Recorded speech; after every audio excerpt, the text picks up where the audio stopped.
তো যখন আমাদের কেউ ছেড়ে যায় তখন আমরা তাকে চাইলেও ভুলতে পারি না, আমরা মেনে নিতে পারি না, আর এটাই আমাদের সবচেয়ে বড় শত্রু হয়ে যায়।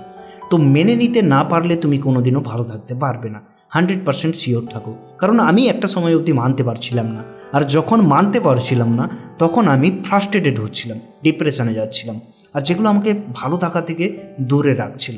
তো সেই সময় আমি নিজেকে বোঝানো শুরু করি যে এবারে সময় এসছে আমাকে আমার জন্য লড়তে হবে, আর আমি লড়ার জন্য যেটা করা উচিত আমি সেটা করব।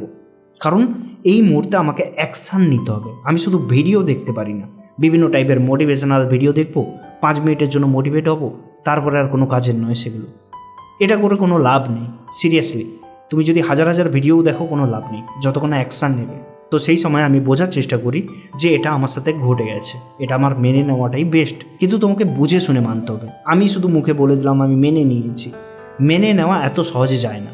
তার জন্য নিজেকে বারবার বোঝাতে হয়, বুঝতে হবে যে ওই মানুষটা কোথাও না কোথাও তোমার যোগ্য নয়, ওই মানুষটা ভালোবাসার কদর করতে জানে না, আর ওই মানুষটা নিজেকেই ভালোবাসে না। কারণ যে নিজেকে ভালোবাসে সে এমন একটা মানুষকে কখনো ছাড়ে না।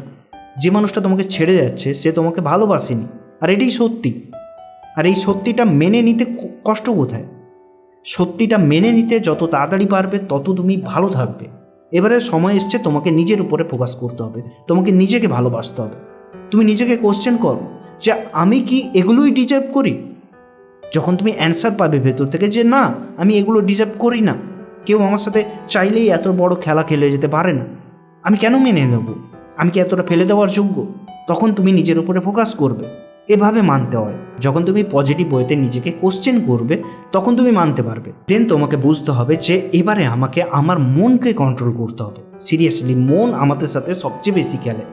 আমাদের মন বারবার আমাদেরকে বোঝায় যে আমি ওকে ছাড়া বাঁচবো না, ওকে ছাড়া থাকতে পারবো না, আর তখন আমরা ভুলভাল ডিসিশান নিই।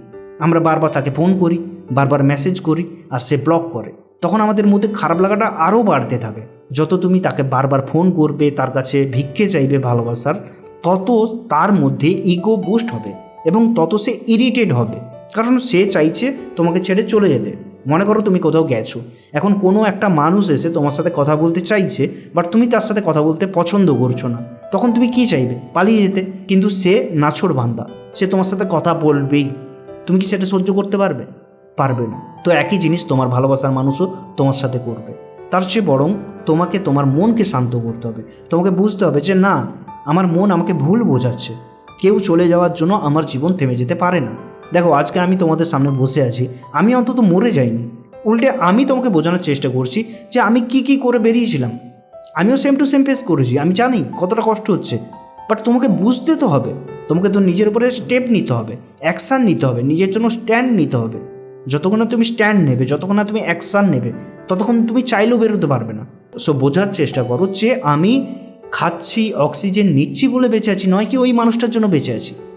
যখন তুমি ধীরে ধীরে বুঝবে, নিজেকে বোঝাবে, তখন তুমি মেনে নিতে পারবে, তোমার মন শান্ত হবে।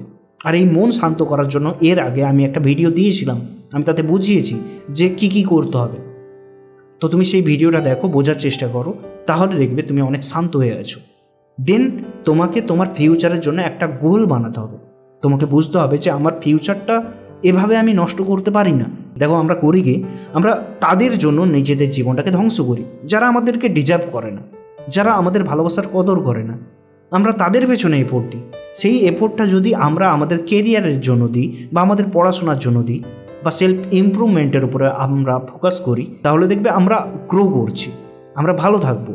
আর এই সময় তুমি কান্নাকাটিও করবে, কষ্টও পাবে, তোমার খুব খারাপও লাগবে। আর সেগুলো থেকে যাতে বেরোতে পারো তার যা টেকনিক সেগুলো আমি ধীরে ধীরে বলেছি। কিন্তু তার চেয়েও বড় জিনিস সেটা হচ্ছে তোমাকে নিজের সাথে কনভারসেশন করতে হবে। তোমাকে বুঝতে হবে বারবার পজিটিভ ওয়েতে। তুমি যদি বুঝতে না চাও তাহলে তোমাকে কেউ কোনোদিনও বোঝাতে পারবে না, কারণ তুমি বুঝতে চাইছো না। তুমি যদি অ্যাকশান না নিতে চাও, নিজের জন্য স্ট্যান্ড না নাও, তাহলে কেউ বোঝাতে পারবে না। তুমি এখানেই পড়ে থাকবে আর এই যন্ত্রণাটা সহ্য করতে থাকবে।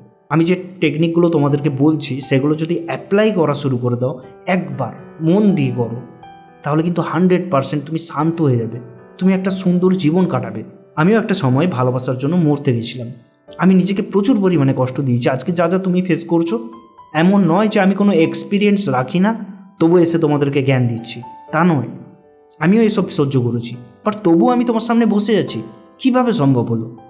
কিছু তো একটা করেছি আমি, যার জন্য তোমার সামনে বসে আছি। আমাকে কি দেখে মনে হচ্ছে যে আমি বিশাল বড় মোটিভেশনাল স্পিকার বা বিশাল বড় একটা বিজনেসম্যান? আমি একটা সাধারণ মানুষ। আমি যদি পারি তাহলে তুমি কেন পারবে না? আমি পেরেছি, তুমিও পারবে। শুধু আমি অ্যাকশান নিয়েছি, আর তুমি কোনো অ্যাকশান নিচ্ছ না। তুমি শুধু বিভিন্ন টাইপের ভিডিও দেখছো, আর বিশেষ করে সেই টাইপের ভিডিও দেখা বন্ধ করো যেখানে ব্যাকগ্রাউন্ডে একটা স্যাড মিউজিক চলছে, কিছু মিষ্টি মিষ্টি কথা বলা হচ্ছে। সেটাকে মোটিভেশন হিসেবে নেওয়ার কিচ্ছু নেই, সেটা তোমার ইমোশনকে বুস্ট করবে। উল্টে সেই টাইপের ভিডিও দেখো যেখানে তোমাকে স্টেপ বাই স্টেপ বোঝানো হচ্ছে যে তুমি কোনটার পর কোনটা করবে, যেটা করলে তুমি বেরিয়ে যাবে ব্রেকআপ থেকে, এবং পার্মানেন্টলি। আর আমি যা যা বলছি সেগুলো তুমি করলে পার্মানেন্টলি বেরোবে। পার্মানেন্টলি বেরোনোটা খুব ইম্পর্টেন্ট, কারণ এরপরে তোমার কেরিয়ার আছে, আরও অনেক কিছু আছে, সেগুলোতে তোমাকে ফোকাস করতে হবে। আর একটা বড় কথা মাথায় সবসময় রেখো, কেউ চলে যাওয়ার জন্য জীবন থামে না। আমরা থামিয়ে নিই, আমাদের মন আমাদেরকে হারায়। আমাদের মন বোঝায় যে ও চলে গেছে, তাহলে আমরা বাঁচতে পারবো না। তো এটুকুই বলবো, নিজের খেয়াল রাখো, অ্যাকশান নাও, নিজেকে শান্ত করো, নিজেকে ভালো রাখো। তুমি 100% শান্ত হবে। একবার তো অ্যাপ্লাই করো প্রসেসগুলো, 100% শান্ত হবে। থ্যাংক ইউ, দেখাবে নেক্সট ভিডিওতে।